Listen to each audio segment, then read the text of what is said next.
আজকে আপনাদের সাথে শেয়ার করব চিংড়ি মাছের একটি অনবদ্য সুস্বাদু রেসিপি, যেটি যে কোনো দিনের দুপুরের মেনুকে করে তুলতে পারে স্পেশাল।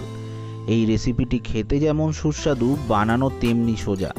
অতিথি এলে চটজলদি এই রেসিপিটি তৈরি করে আপনি অবশ্যই প্রশংসা পাবেন। তাই সম্পূর্ণ ভিডিওটি দেখে ভিডিওটি লাইক করে চ্যানেলটি সাবস্ক্রাইব করার অনুরোধ রইল। চলুন শুরু করা যাক। ভাপা চিংড়ি। এই রেসিপির জন্য প্রথমেই আপনাকে সর্ষে এবং পোস্ত বেটে নিতে হবে। সাথে ঝালের জন্য নিয়ে নেবেন কিছু কাঁচা লঙ্কা এবং পরিমাণ মতো নুন। এখানে আমি সাদা এবং কালো সর্ষে মিক্স করে ব্যবহার করেছি। আর চেষ্টা করবেন শিলে মশলা বাটার। শিলে বাটা মশলা এবং মেশিনে বাটা মশলার টেস্টের অনেকটাই পার্থক্য থাকে। এবার একটি বড় প্লেট নিয়ে মশলাগুলি চিংড়ি মাছের সাথে ভালো করে মাখিয়ে নেব। প্রথমেই আমি চিংড়ি মাছ নিয়ে নেব। এখানে আমি 500 গ্রাম চিংড়ি মাছ ভালো করে ধুয়ে এবং পরিষ্কার করে আগে থেকে সামান্য নুন এবং হলুদ মাখিয়ে রেখেছিলাম। এবার নেব আগে থেকে বেটে রাখা সর্ষে পোস্ত বাটা। এরপর দিয়ে দেব সামান্য হলুদ এবং পরিমাণ মতো নুন। এর সাথে দেব সর্ষের তেল। রান্নার ঝাঁঝ আনার জন্য সর্ষের তেল কিন্তু খুবই গুরুত্বপূর্ণ। এরপর দিতে হবে আগে থেকে কুড়ে রাখা নারকেল বাটা। নারকেল বাটা দিলে এই রেসিপির টেস্ট অনেকটাই বেড়ে যাবে।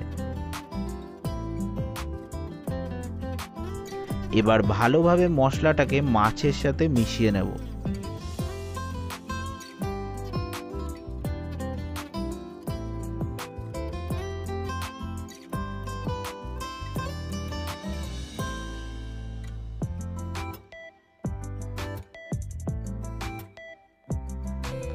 এবার উপর থেকে দিয়ে দেবো কাঁচা লঙ্কা।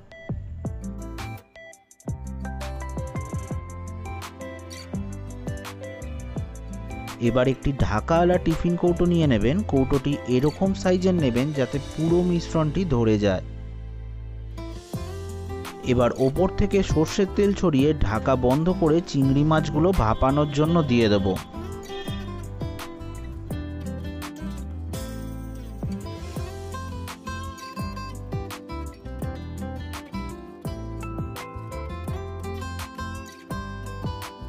এবার ঢাকা খুললেই তৈরি চিংড়ি ভাপা।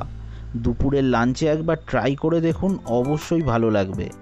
ভিডিওটি কেমন লাগলো কমেন্ট করতে ভুলবেন না। আর তার সাথে ভিডিওটি ভালো লাগলে লাইক করে প্রত্যেকের সাথে শেয়ার করে দিন। আর এরকম রেসিপির জন্য বাঙালি সংসার চ্যানেলকে সাবস্ক্রাইব করে পাশে থাকা বেল আইকনটা ক্লিক করতে ভুলবেন না। দেখা হচ্ছে নতুন রেসিপির সাথে।